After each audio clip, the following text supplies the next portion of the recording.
If your track sounds like the first version, you don't need new plugins. You need to fix 3 fundamental mistakes. So you've got the melodies, you've got the high quality samples, but your mix still feels trapped. It's thin, it's 2D, and it just doesn't hit like a professional release. I know that feeling because I struggled with the exact same thing. If your mixes keep sounding small, it is usually not your sound selection. It's 3 fixable mistakes. And in the next minutes I show you the fastest fixes with width, depth and punch in your mix. And I prove each one with quick A and B examples. So let's get started. Alright, so the first very important thing is the width of your mix. So how broad it actually is. And width is the fastest way to make a mix feel bigger. And it's also the easiest way to mess things up. Because here's the problem. When your mix is basically living in the center, it will feel small, even if the balance is good.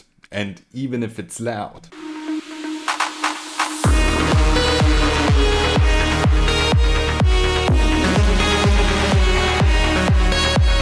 So it's not completely messed up, but still it's kind of a thin line in this vector scope right here. So meaning that this mix is pretty narrow. And now important, the goal is not to make everything wide. The goal is wide on top, solid in the center. So here's the fix within 3 simple moves. So as you already see, I use ozone imager on the bass channel right here. So almost everything except for the low end, so except for kick and bass. Because first I lock the low end to mono. Everything below, so roughly 120 to 180 Hertz stays in the middle. Because first of all we want to protect the chord. Let me give you an example. Just a bit over the top, but imagine this. Imagine we would widen the low end.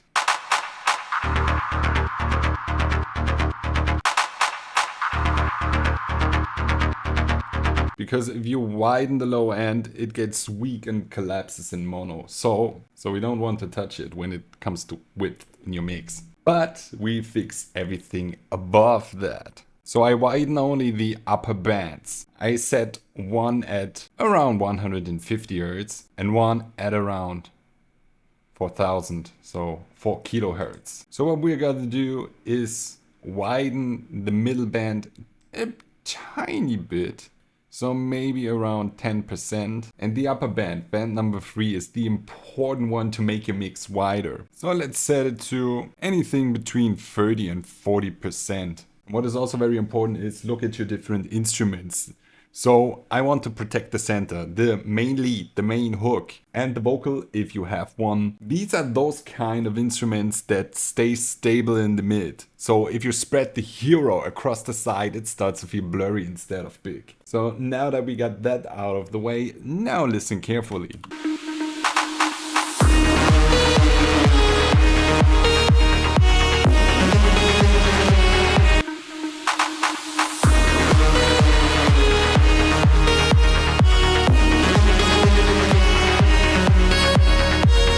One step closer to a brighter mix, but we're not there yet. But still, it's the same track, same volume, but the scope opens up from a kind of a thin line to a shape, and suddenly the mix feels wider and more expansive. So quick rule, you can steal mono lows, controlled mids and wide highs. That's pretty easy to remember. Alright, width is handled, next is depth. A mix can be wide, but still feel flat. Alright, so depth is the second reason a mix can feel small. And it's the one that many people actually miss. Because you can make a mix wide, but it still feels flat. And here's what flat actually means. Everything feels the same distance from you. Same brightness, same loudness, same ambience. Nothing is clearly in front. So nothing feels big. So and the fix is not more reverb, but actually less. First, I treat reverb like a background layer, not something that sits on every sound. So I keep it on the send and I choose just a few elements to push back. Usually pads, Atmos, maybe the drone. And in this example, almost every instrument shares the same reverb. So what we're gonna do is just turn it down a little bit.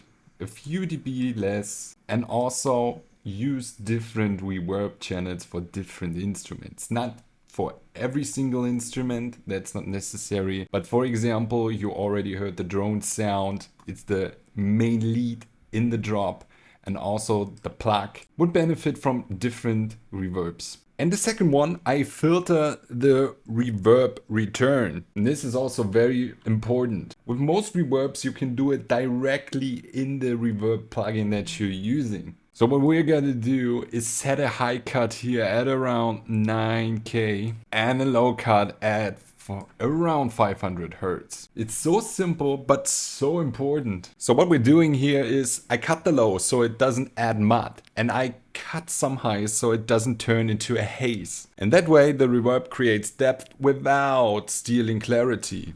And third one, I use a little pre-delay. So now listen to this. First thing without the fixes.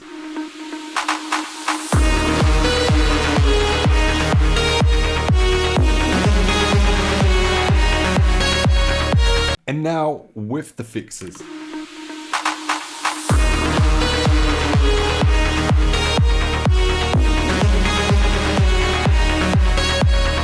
Same width as before, but suddenly it feels more like 3D, three-dimensional, right? So the lead is clarity in the foreground and the atmosphere sits behind it instead of smearing over everything. So overall we have a lot more clarity now. So, alright, so depth also is handled. And next up, one more step is punch. Alright, so let's fix the third important thing. Punch is the third reason a mix feels small, even when it's wide and deep. Because a mix can be spacious and still feel cheap if the transients are gone. What I mean by that.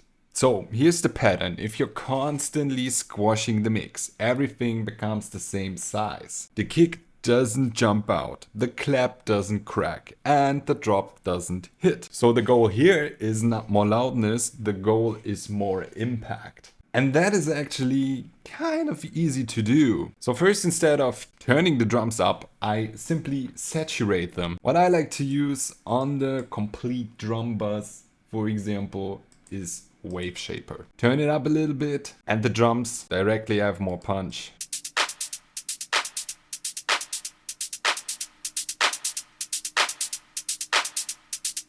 That's the first thing. Second thing, I hand the peaks the right way. Instead of smashing the limiter on the master channel, I use a clipper to shave the very top of the peaks. Just a little, so that the limiter doesn't have to work so hard. So this is the before.